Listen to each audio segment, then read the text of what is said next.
So everyone, welcome to the Newburyport Literary Festival. My name is Jennifer Entwistle, and I am the co-director of the festival, and I want to thank you so much for joining us today. I also want to thank A Mighty Blaze for partnering with us. They are live streaming this event on Facebook, so thank you very much to them. And before we get started, I want to just cover a couple of housekeeping remarks. So we are using the webinar version of Zoom, which means that we can't see or hear the audience, but you can communicate with us through chat. So please feel free to make comments over there. But I do ask that when you have questions for the author, that you use the Q&A button that's at the bottom of your Zoom screen. This event is 30 minutes, but we will stop after about 20 to do some questions. So it would be great if the questions could come in through that mechanism. And I just want to say before I introduce our authors, in the chat, I did put links to our independent bookstore partners. We hope that you will want to buy this book, and hopefully you will buy it from an independent bookseller.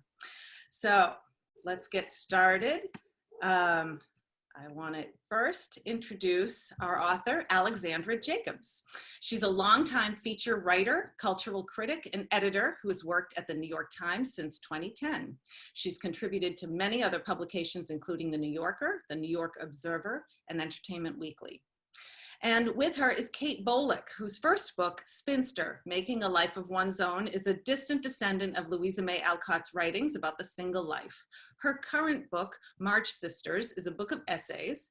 She lives in Brooklyn and teaches writing at New York University, but her heart remains in her hometown of Newburyport, Massachusetts, not far from where Little Women was born. So welcome, Alexandra and Kate. Thank you so much for having us. Thanks, Jen. I wish I were quarantining in Newburyport. Me too. Me too. I mean, I guess I could.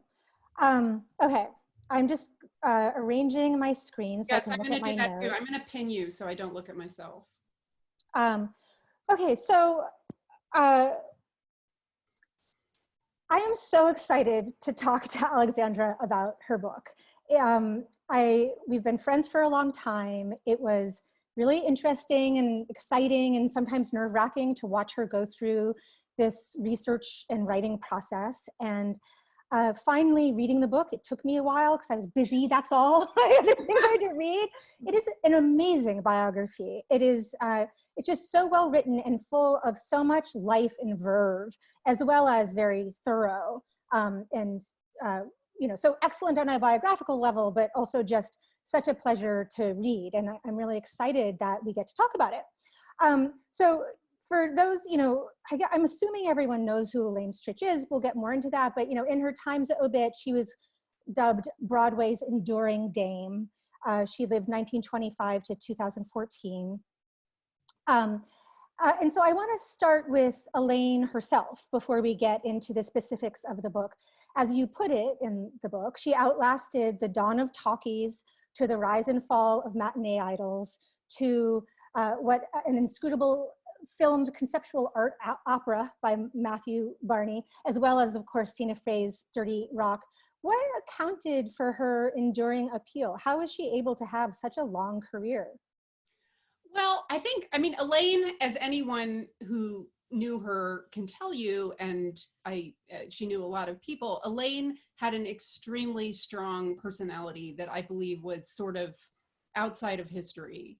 I mean, I think this was partly because she grew up in a very interesting, idiosyncratically American family, and, you know, just had a very strong sense of identity and self. I mean, constantly self-questioning, but, you know, just really, like, Elaine Stritch was going to be Elaine Stritch in 1935, and she was going to be Elaine Stritch in 1995. And you know, that's what makes, I think, a true star. I mean, there are great actors and actresses, and I do believe Elaine was a great actress, but more than that, like someone like Cary Grant or Judy Garland, she was always herself in her roles.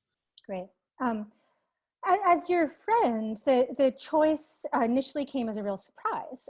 Over the course of your career as a cultural critic and a features writer and a newspaper editor, you've written and covered so many topics, but you had not written about theater or Broadway. So I was hoping that you could tell us the origin story so to speak, of the book, how you came to, I think it happened on an airplane, right? Well, yeah, I mean, actually, that's not strictly true. True. I had written about theater and Broadway off and on. It hadn't been my beat, but theater was absolutely my first love. And I wrote plays in high school, and I worked on the crew and stuff like that. And I come from a very theatrical family. My uncle worked in the theater in England, and my cousin's a producer on Broadway. So I've always felt very connected to theater, and especially musical theater. But I really let that drop the way that sometimes you let your childhood passions go in adulthood. And I had, at the times, I'd taken on a fashion assignment, and I thought this was my dream job, to become a fashion critic for the New York Times.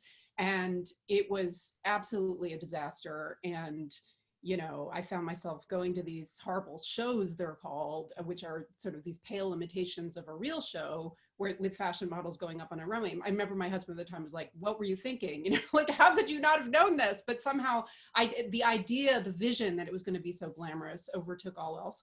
So, and my father just died. And I was flying home on a plane, and I saw a documentary called Six by Sondheim, which was produced by Frank Rich and on HBO. And it shows kind of how important Stephen Sondheim is in the American canon, which, to me, Sondheim was like wallpaper. He'd always been there. My mother took me to see Sunday in the Park with George when I was little. But we were a family of classical music. My parents were classical musicians, and Sondheim was sort of a musical theater composer that it was okay to like, because he was legit and serious, So just watching that documentary and seeing Elaine in it, she, there's a snippet in that documentary of the D.A. Pennebaker documentary about the making of Company, the landmark 1970 musical that Elaine stars in. And I saw her at age 40 or whatever it was, which happened to be the age I was on that airplane. And I was like, my God, that was the woman who was in Elaine Stritch at Liberty. That's that old lady in the tights and the shirt. Like, how, because my cousin had worked at Liberty. She'd been the press agent for it. And I was like, how did that woman, I was completely ignorant of the history of Elaine Stritch. I knew she was on 30 Rock, but I didn't watch much TV, but I was completely compelled by her. I mean, if anybody who sees the D.A. Pennebaker documentary, that's how, this cult of Elaine Stritch was born. And in fact, even this year or last year, Seth Meyers and John Mulaney did this, this spoof called Co-op of the making of the Company documentary. That's how beloved it is. Yeah, and so Company's turning 50 this year, and Sondheim himself just had a big, important birthday. Yeah, 90th birthday, that's right. Yeah. And so tell us a little bit about Elaine's relationship with Sondheim, with Company itself, and how it changed your career, cemented his career. Oh my God, it was such a turning point in musical theater history, and in Elaine's history, and in Sondheim's history. And absolutely the most exciting part of working on the book, and the heart of the book, is the making of Company and how it came to be. So Company is a musical that is highly relevant to our present moment. It's a musical about being alone. It's about a musical about being alone together, and sort of it's a musical about technology. I mean, obviously it was made in 1970. They didn't have Zoom, but it already foreshadows a lot of the issues we have now with technology and alienation from one another and trying to connect with one another. And Elaine was at an absolute nadir of her career. She was an alcoholic, and she was drinking so much in the 60s after a couple of professional disappointments that people thought she'd never work again. She was doing summer stock. She was doing Annie Mame and, or Mame, whatever. She was not doing well. And this part was basically written for her, the part of Joanne, who's a jaded divorcee. And meanwhile, Sondheim, who's 5 years younger than Elaine, he's this incredibly talented lyricist and composer who up until this point had really only been taken seriously as a lyricist, and had really been dismissed as a composer, which is, now seems absurd, but at the time he was overshadowed by people like Leonard Bernstein or Kander and Ebb or, whatever. He just was not, given his due. So Company is unusual because up until that point, musicals for the most part had been, very uplifting and escapist, and you think of it, and for the most part, there's various complications to that. But Company, I think, was the first sort of musical of the technological age and the modern age. And it really reminded people, it was about people in their own living rooms. It was about upper middle class urban people and their dinner parties and their angst and their neuroses and their psychoanalysis. And it was a series of vignettes about couples, and the protagonist is actually a man named Bobby. Joanne is not the protagonist. She's a sort of the most important supporting player. But the interesting thing about Company is that this last year it was made into in London. There's a version of it starring a woman, and that was supposed to debut on Broadway just a month ago to coincide with Sondheim's 90th birthday, but didn't happen because of the pandemic. Right. I brought some visual aids. Here's the Company from 1970, and here's the 2020 or the 2018, I guess, version. But it's just this amazing thing that it's such an incredibly dynamic piece that it could have. It's really the most important part about Company is the songs, and the fact that it could be stretched in this way just kind of shows. I'd highly recommend that everyone listen to the original soundtrack. And so was doing the research around Company kind of the moment when you felt most connected? Yes. To Elaine? Yes. Well, there were times when I have to tell you, I was so obsessed with the making of Company and Elaine, and there was so much, as shown in the book, there's so much raw, unlooked at material relating to the production of Company. And it was so exciting to come across this stuff with George Firth, the guy who wrote the book of it.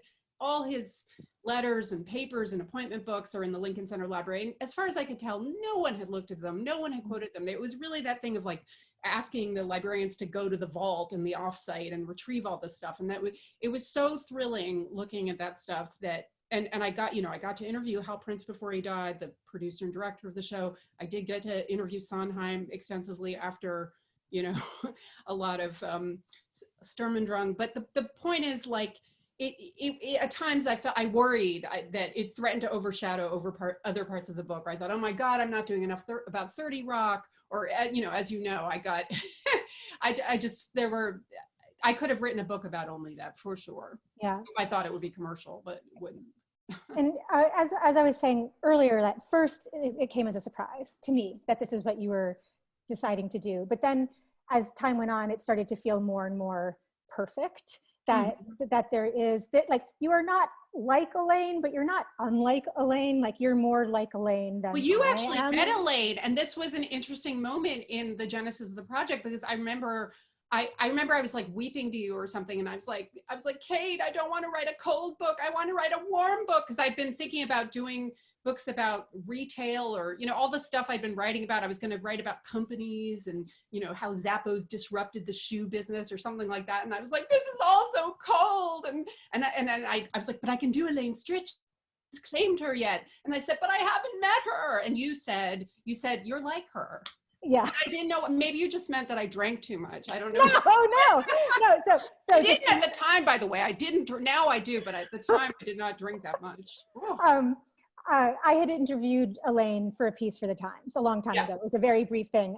But Elaine was a very outsized character, very funny, very quick, So Alexandra was born in Manhattan, grew up there, has lived there all of her life, except for when she went to college, doesn't count. She has a great affection for the city of New York in the same way that I do for Newburyport.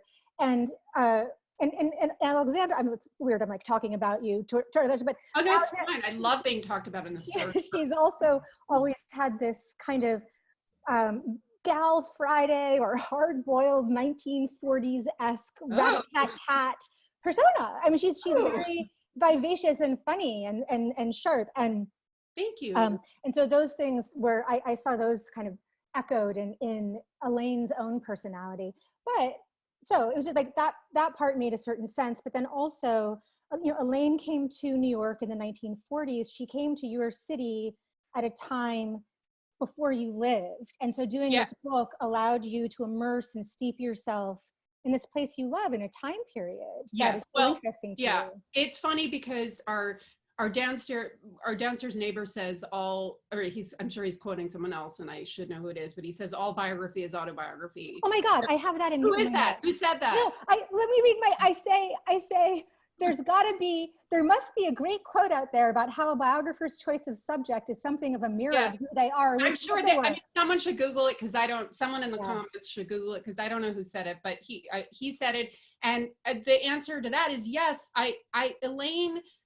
Elaine, I've always been very interested in the period before, but my parents were older than most parents and they came to New York. My mother's from London, where Elaine spent a decade of her life. And my father came to New York after medical school in, I guess, the early 50s. I don't know. I'd always been interested in this sort of ideal time when New York was wonderful, because when I was growing up in New York, it was very, it was the bad old days of the mid to late 70s and early 80s, and it was much rougher than it is now. It's probably going to return to some version of that after this is over. But I just to track that, Elaine also stayed in New York for most of her life, other than a decade in London when she was married. And so it was an absolute delight to research all that time. And so you went into Elaine cold and then learned everything about her life. How did your perceptions of her change over the course of your research? Well, biography is such a, in a way, uncomfortably intimate process. I mean, she had so generously left her papers to the New York Public Library, the Performing Arts Division, and no one else had seen them. I was so fortunate. I mean, I think partly I was lucky because Elaine was unusual as performers go in that she really became most famous toward the end of her life with 30 Rock, and that's how most Americans know her. And if they know her at all. And so and there'd been a documentary about her, and she also never met a reporter she didn't like to talk to. So, and in fact, one of the happier parts of the book was sort of tracing the history of, she was establishing gossip columns from the time she was 13. I mean, she was already a bold-faced name in her hometown of Detroit when she was a teenager. So it was wonderful to do sort of a shadow history of gossip columnists, like from Walter Winchell and Dorothy Kilgallen to then she became Liz Smith's best friend, and all the way up to Michael Rydell of the New York Post. I think that I thought she was a brash, tough lady, and that was true. There's so many secrets you uncover when you're examining someone's artifacts. I mean, it's just, I was surprised at how, I think she was not taken seriously for a lot of her life, partly because she was a sharp wit and everything, but, she really was an intellect, and she really cared about, she didn't have the education that a Stephen Sondheim had, but she really cared about the quality of the work she appeared in. She hated television. I don't think she liked 30 Rock very much at all. I don't think she liked any television. She liked money, she did for the paycheck, and she always gave it her all. But, she worked with Tennessee Williams. I mean, she worked with the best of the best. Noel Coward. She really found a way, Zelig-like, to appear in some of the most important theater of the 20th century. Yeah. And Samuel Beckett, that was one of her last appearances, was in a Samuel Beckett play, and bam, it's like, so cool. Who does that? Yeah. Speaking of money, I was so moved at the end by her will and how generous she was, that she'd planned and paid for her funeral well in advance of her death, and then left tons of money to like everybody and foundations and things, but also the staff of the Carlisle where she'd been living when she was doing At Liberty, and $10,000 to Liz Smith to bring Barbara Walters out to lunch. Yeah. What was that like, reading her will? Well, I actually didn't get to read her will because it was a trust. So I was very excited because I thought I'd found access to her will, and I downloaded the papers, and I paid money to get the thing, and it wound up being only some amendment, whatever. I didn't get to see the will, but the will I did. I very fortunately got to be friendly with her lawyer, and he told me enough that, and also other sources told me enough. I mean, I saw plenty of her other stuff, like their diaries and their letters. There's incredible stuff. Elaine's relationship to money is fascinating to me. She had this reputation for being incredibly cheap and never picking up a check. But like, if you probe a little, you realize, here's a woman who her whole life is an actress and making this, her income is never secure. And she's an incredibly tough negotiator. I mean, the interview with Garth Verbinski and just sort of discussing how she secured money and perks for herself in Showboat was one of the joys of the book. Because, if she were a man, these things would be nothing. And it's like, oh, Elaine is so cheap. No, she wanted to make sure she got the best deal for herself. And it's incredible to me that she was showing signs of that from the moment she appeared in Call Me Madam, which was the 50s. So, yeah. I mean, that's something a lot of women did in the 50s. Maybe I missed this in the book, but is it possible that you found out what brands of white shirt and black tights she wore for her? The tights were Wolford, I'm pretty sure. She had that in her contract for at Liberty. I can't remember. I'm not sure that there was a particular brand for the shirt. Okay. I can't remember. Yeah. Okay. Yeah. Let's see if do we have questions? Of course, she anticipated Zoom by not wearing pants, didn't she? Yeah, you're right. Oh, I'm wearing pants. Elisa Abbott says Ralph Waldo Emerson famously said that all biography is autobiography. Oh, thank you. Thank you. Back to New England. It's become full circle. So Alicia also says, I've always wondered why she wasn't more famous and wondered if that was because she was more a stage than film or TV actress for most of her life. I mean, I'm going to say something that is not politically correct, which is that, let's put it this way. Elaine was very insecure about her looks. She was very conscious of not having, a face that was, I mean, I think it's funny. I think of people as variable and constant, like some people, it has nothing to do with their attractiveness. It's just some people look the same all the time. And they tend to be, those are constant people, and they tend to, I think, do really well on television and movies and being famous because they're sort of reassuringly always the same, no matter what they look like. Elaine, to me, was one of those people. She changed all the time. She was a very mobile expression. She never, to my knowledge, got Botox or altered her face. Her face moved around a lot. She had like this tremendous range of expression. I mean, she, I started out by saying she was always herself, but I think her always wearing that outfit, it was like this attempt to find some constancy. She was so in motion all the time, her face, her expressions, her emotions. And I just think she's complicated, too complicated to be famous. It's like, simple people become famous. Complicated people don't become famous.